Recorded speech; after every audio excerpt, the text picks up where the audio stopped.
Have you ever scrolled through a social media post, completely unaware it would be someone's final message? In the quiet hours of a January morning, a single online photo ignited a chain of events that ended in a devastating tragedy. This is a story about how underlying insecurities, about money, housing, and control, can fester beneath the surface until a final, public humiliation makes them explode. On January 14, 2019, at a mobile home park on the eastern edge of Shreveport, Louisiana, the long and turbulent relationship between 40-year-old warehouse worker Deshaun Lockage and his partner, 37-year-old motel housekeeper Tamika Hollins, reached its violent conclusion. The couple lived in a rented single-wide trailer they had occupied for several years.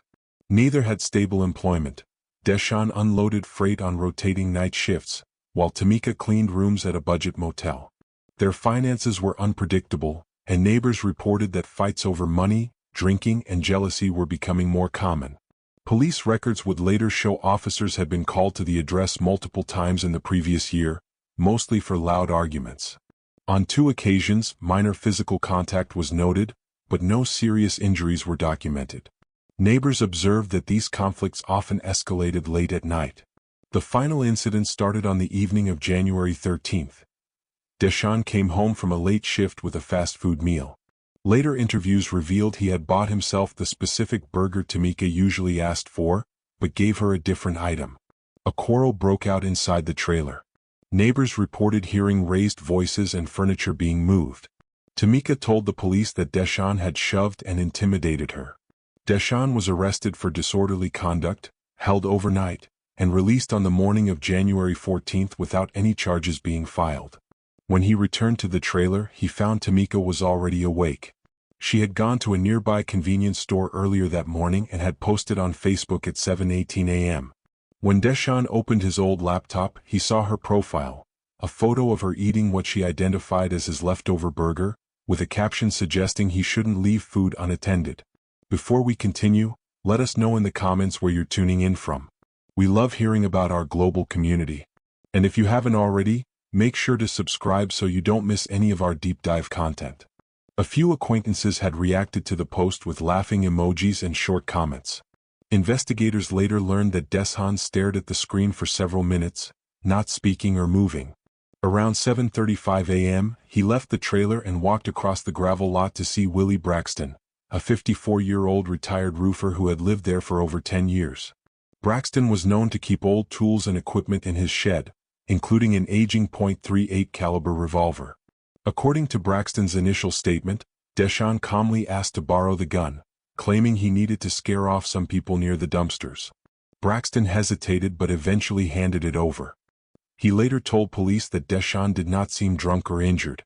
Deshaun went straight back to the trailer with the revolver hidden in his coat. Based on the timeline from witnesses and the 911 call, only a few minutes passed between him getting the gun and the shooting. When he entered, Tamika was in the kitchen rinsing a cup in the sink. No evidence suggested she knew he had a weapon. There were no signs of a new physical struggle, though the disorder from the previous night, tipped items, scattered clothes, and an overturned chair remained. At close range, Deshaun raised the revolver and fired 3 shots into the side of Tamika's head. The wound pattern and her body's position showed she collapsed instantly near the lower cabinets. Deshaun put the gun on the counter next to a toaster and walked outside. Without a cell phone, he went to a neighbor's trailer and used their landline to call 911 at 8:02 a.m. The dispatcher reported that Deshaun stated calmly that he had shot his woman and was waiting outside. When officers arrived, he was seated on the trailer steps with his hands visible and did not resist arrest. Deputies secured him and then entered the residence, finding Tamika deceased on the kitchen floor. As officers detained Deshaun, neighbors gathered at a distance. Several mentioned they had heard the 3 shots but initially thought it was noise from the road. Braxton approached the deputies and immediately told them he had lent Deshaun the revolver just minutes before, saying he believed it was for non-lethal intimidation. Deputies took his formal statement separately. The crime scene unit documented the trailer in stages. Technicians photographed the body's position, the blood under the cabinets, and the nearby evidence.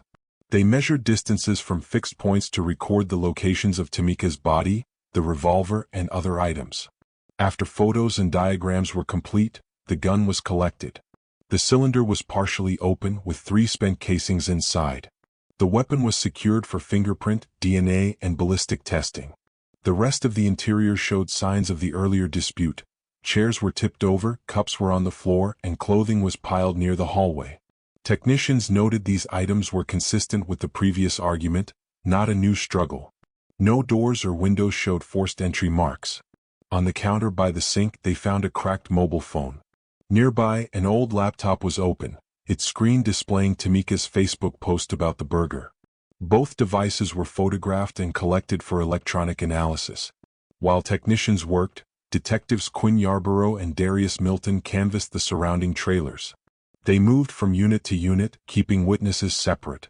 Each contact was recorded in brief summaries with names, ages, and employment details. One neighbor, 31-year-old motel clerk Lyanna Budrow, said she was inside her trailer when she heard a single yell followed by 3 quick bangs. She couldn't give an exact time but linked the sounds to early morning after sunrise. She described the couple as constantly fighting over jobs and money and recalled seeing police cars at their trailer several times in the past year. Another neighbor, 35-year-old forklift operator Samuel Graves, told detectives he saw Deshaun walking back toward his trailer just before the shots. According to Graves, Deshaun walked stiffly, like he made up his mind about something. Graves didn't see a weapon but noticed that Deshaun didn't acknowledge him or look around the lot. Detectives then spoke with Willie Braxton. Willie confirmed that Deshaun came to his door that morning and asked to borrow his old .38 revolver, saying there were people messing around the lot and he wanted to scare them off. Willie stated he allowed Deshaun to take the gun believing it would be used only as a warning. He said he had no reason to think Deshaun intended to confront Tamika. With the core witness statements gathered, Yarborough and Milton left the scene and took Deshaun to the parish substation. There he was advised of his rights and agreed to an interview. The questioning was recorded. Deshaun gave a brief account. He was released from holding, went home, saw Tamika's online post about the burger, lost it, walked to Willie's to get the gun, then returned and shot her in the kitchen. When asked why he armed himself instead of leaving or cooling down, he answered that he wasn't thinking past the anger. Detectives noted in their report that his voice remained even and his expression barely changed as he described the shooting. The second interrogation of Deshaun Lockage occurred on January 15. Detectives Yarborough and Milton advised him of his rights again before starting. He agreed to continue without a lawyer. Yarborough asked for an hour-by-hour account of the previous morning. Deshaun repeated that he saw the Facebook post, felt humiliated, went to Willie Braxton's for the revolver, returned and shot Tamika. He described his actions as impulsive, claiming he wasn't thinking. Detectives challenged this. Milton asked how long he looked at the laptop before leaving. Deshaun first said a minute, then admitted it might have been several minutes. When asked if he considered leaving the trailer or contacting anyone, he said he didn't think about other options. Yarborough pointed out that walking to another home, requesting a firearm, and returning involved a sequence of decisions. Deshaun grew tense and said Tamika always pushed him, adding that the post felt like the final straw. Detectives questioned if he had planned to use the gun before entering the trailer. He denied having a plan, repeating that anger guided him. Yarborough documented his responses verbatim, marking places where Deshaun avoided specifics about the moments before the shooting. While the interview continued, forensic technicians processed the laptop from the scene. A review of recent files revealed unsent drafts written by Tamika late on January 13. One draft described the police response to the earlier argument and her fear that Deshaun would return angrier than before. Another mentioned saving money and wanting to leave the trailer once she had enough to relocate. These messages were never sent, but they supported statements from coworkers that Tamika had been planning to change her living situation. Technicians also examined a broken ceramic plate found near the trash bin. A stain on the surface tested positive for blood. DNA comparison later matched the sample to Deshaun, consistent with an injury from the argument the night before. Investigators classified it as supporting evidence of prior physical conflict, not part of the shooting itself. Detectives contacted 38-year-old Raymond Ellis, Tamika's former husband, who lived in Monroe. He confirmed their daughter lived with him full-time because Tamika's household with Deshaun was unstable. He said Tamika had talked about leaving Shreveport and moving closer to Monroe once she found more consistent work. Ella stated she believed Deshawn would react badly to her leaving but did not plan to confront him directly until she had arranged housing. Detectives interviewed Willie Braxton a second time. During this conversation, Willie stated that several months earlier, after an argument between Deshawn and Tamika, Deshawn had asked if the revolver was for sale. Willie said he declined, assuming it was just talk. Detectives noted this detail because it indicated prior interest in the firearm, suggesting Deshawn already saw Willie as a source for a weapon. About 2 weeks after the shooting, the Caddo Parish District Attorney's Office received the full investigative file from Shreveport Police. The case was assigned to Assistant District Attorney Kendra Roby, then 39, who handled part of the office's homicide docket. She began with the incident reports, crime scene photos, and interview transcripts. Roby noted that Deshawn Lockage consistently admitted to shooting Tamika Hollins and never claimed self-defense or said Tamika had a weapon. Before making a charging recommendation, Roby asked detectives for more work. She requested a complete autopsy report, a compiled history of police calls to the mobile home involving Deshawn and Tamika, and any available audio from earlier domestic incidents at their address. Detectives Yarborough and Milton coordinated with dispatch and record staff to gather the material. The call log showed 6 police responses to the couple's trailer over 3 years. 4 were classified as verbal domestic disputes, and 2 involved minor physical contact. In those 2 incidents, officers documented Tamika's statements that she had been shoved or grabbed by Deshawn during arguments about money and work. No visible injuries were recorded and no arrests were made. In each case, Deshawn either declined to give a statement or said very little. Roby highlighted these entries as evidence of an ongoing pattern of conflict, not an isolated event tied to the Burger Post. When the final autopsy report arrived from the coroner's office, it confirmed 3 contact gunshot wounds to Tamika's head. The examiner noted soot staining and tight stippling around each entry point, consistent with the gun's muzzle being pressed very close to the skin when fired. There were no defensive wounds on her hands or arms. Toxicology results showed alcohol at a level consistent with moderate impairment, but this did not affect the manner of death classification, which remained homicide by firearm. The firearms section completed its analysis of the recovered revolver. Examiners test-fired the .38 and compared the test bullets to those recovered from Tamika's body. Microscopic comparison confirmed all 3 fatal rounds were fired from Willie Braxton's revolver. The trigger pull was measured within a normal range, requiring deliberate pressure. The report did not support any claim of accidental discharge or mechanical malfunction. Following Roby's request, detectives returned to the mobile home park to re-interview key neighbors with more focused questions about Deshawn's prior behavior and any statements about guns. Lina Budrow, 31, expanded on her original account. She reported that on the night before the killing, during the argument that led to the police call, she heard Tamika say through the thin walls, "You ain't going to scare me no more with that gun talk." Lina said she didn't see a weapon that night but believed the comment referred to threats Deshawn had made in previous disputes. Samuel Graves, 35, added a detail he hadn't reported in his first interview. He recalled that months earlier, while standing in the lot near the mailboxes, Deshawn had joked about putting somebody down for real if they embarrassed him in front of others. Samuel said the remark came after Deshawn complained about people trying him and not respecting him. At the time, Samuel didn't know whether to take the statement seriously, but now viewed it differently after the shooting. Investigators then requested Tamika's recent bank records. Statements from the past 6 months showed frequent small withdrawals, often in round figures, made shortly after her motel paycheck deposits. During a follow-up search of the trailer, detectives found a plain envelope containing several folded bills in the back of her dresser drawer. The amount was modest but consistent with the withdrawal pattern. This envelope was now clearly linked to her described savings plan. When confronted in a brief jail interview with the existence of the savings envelope and the messages about moving, Deshawn stated he did not know she was planning to leave. He denied any awareness of the hidden cash and said he believed talk about moving was just her venting. He did not provide an alternate explanation for her savings habit. At the same time, jail staff provided recordings of Deshawn's holding cell conversations, which are routinely monitored.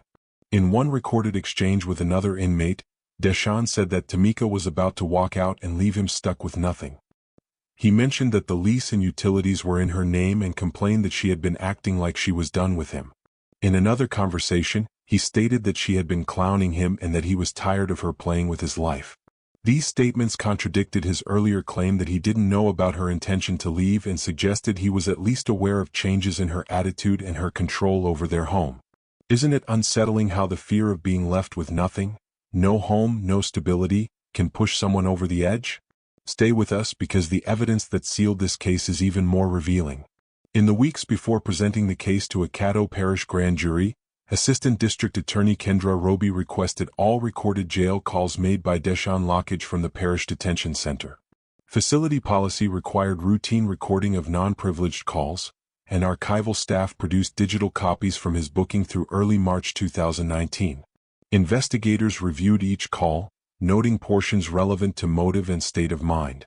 In one call to a male cousin, Deshaun spoke about how people were, in his words, talking about a burger like that's all it was. He complained that the situation was being reduced to the social media post. He then stated that Tamika had been fixing to clown him, move out, blast him on that Facebook, leave him broke. In another call to a longtime friend, he said Tamika had the lease, the lights, everything in her name, and that if she left, he would have nowhere to go. He added that she had been acting like she was done with him and that he was not about to let somebody just walk off and leave him stuck. These recorded statements were summarized in a supplemental report.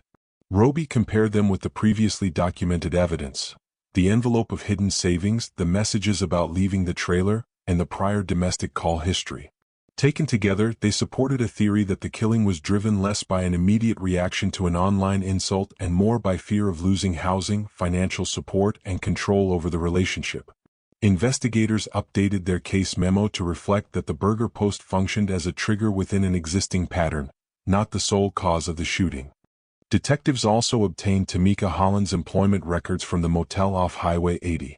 Payroll documents confirmed she had increased her hours in the months before her death, taking extra weekend and evening shifts.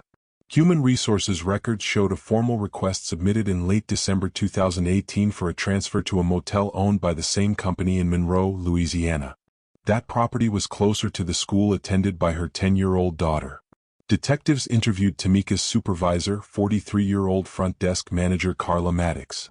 Maddox confirmed that Tamika had asked about a transfer and changed her scheduling. According to Maddox, Tamika said she was exploring options for when she moved away from Shreveport and wanted work hours compatible with school drop-offs and pickups. Maddox described Tamika as reliable at work but occasionally distracted when discussing personal matters.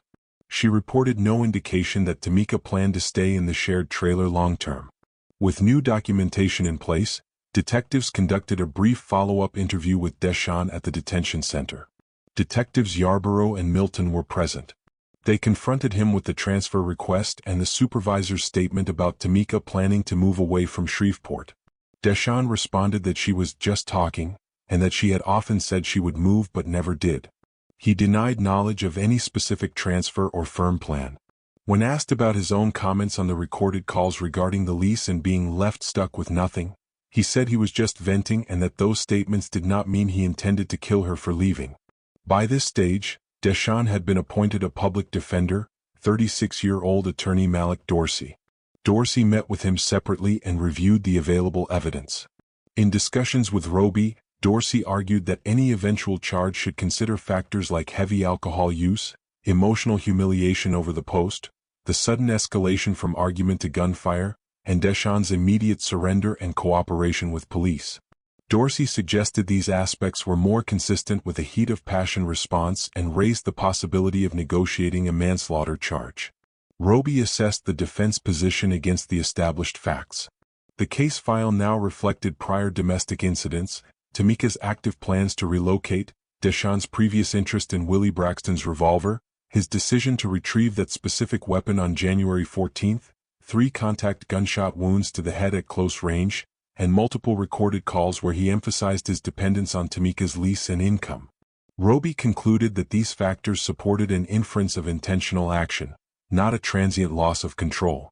She informed Dorsey that the state would proceed on second-degree murder and would not agree to reduce the case to manslaughter at the charging stage. The trial of State of Louisiana versus Deshaun Lockage began in April 2020 in Caddo Parish District Court in Shreveport. Deshaun, 41, appeared in jail clothing beside his attorney Malik Dorsey. He was charged with second-degree murder with a firearm enhancement. Assistant District Attorney Kendra Roby led the prosecution. Jury selection addressed domestic violence, firearms, and reactions to online conflict. After strikes and dismissals, 12 jurors and 2 alternates were sworn in. The court instructed them that they had to decide whether the state had proved that Deshaun intentionally killed 37-year-old Tamika Holland. In opening statements, Roby described the repeated arguments in the trailer, Tamika's efforts to increase her income and plan a move, and Deshaun's decision to get Willie Braxton's revolver and fire 3 contact shots into her head. She said the evidence would show the shooting was driven by control and fear of being abandoned. Dorsey called the event a sudden outburst, pointing to Deshaun's cooperation with police, his lack of a prior felony record, and the emotional impact of the Facebook post. Detective Quinn Yarborough testified about the response to the mobile home on January 14, 2019, Deshaun's detention outside, and his later interviews. Yarborough recounted Deshaun's admission that he shot Tamika after seeing the post and borrowing the gun from Willie. The jury heard the 911 recording where Deshaun told the dispatcher he had shot his woman and gave the address. Crime scene unit personnel presented photographs and diagrams of the trailer. They showed the kitchen layout, the position of Tamika's body, and the revolver on the counter with 3 spent chambers. They testified that there were no signs of forced entry or an immediate struggle. A firearms examiner stated that all 3 bullets recovered matched the .38 revolver and that the trigger functioned normally. The forensic pathologist described the 3 contact gunshot wounds to Tamika's head and the lack of defensive injuries. Soot staining and stippling supported a firing distance of less than 2 feet. The death was classified as a homicide by firearm. When called, Willie Braxton confirmed that he lent his revolver to Deshaun on the morning of the shooting. He said Deshaun told him he wanted the gun to scare off some people in the lot and that he believed it would be used only as a warning. Willie also testified that months before, Deshaun had asked whether the revolver was for sale in case somebody tried him. Roby next presented excerpts from Deshaun's recorded jail calls. In them, Deshaun said that Tamika had the lease and utilities in her name, that if she left he would have nowhere to go, and that she was about to walk out and leave him stuck with nothing. He also complained that people were focusing on the burger instead of the larger situation. Roby argued that these statements showed his concern about losing housing and support and his awareness that Tamika was preparing to leave. The defense called no expert witnesses. Through cross-examination and closing argument, Dorsey emphasized alcohol use, emotional pressure, and humiliation over the post. He described the shooting as a moment of blind rage, noted that Deshaun had not tried to flee, and asked the jury to view the case as closer to manslaughter. In her closing, Roby reviewed the prior domestic calls, Tamika's savings and transfer request, Deshaun's interest in the revolver, his walk to Willie's trailer, the 3 close-range shots, and his remarks on the jail calls about dependence on Tamika's lease and income. She told jurors that borrowing a gun, returning to the trailer, and firing 3 contact shots at the victim's head showed intent to kill. On the 3rd day of the trial, after instructions on second-degree murder and the lesser-included offense of manslaughter, the jury retired to deliberate. They remained out for just under 4 hours. When they returned, the foreperson announced a unanimous verdict: guilty of second-degree murder and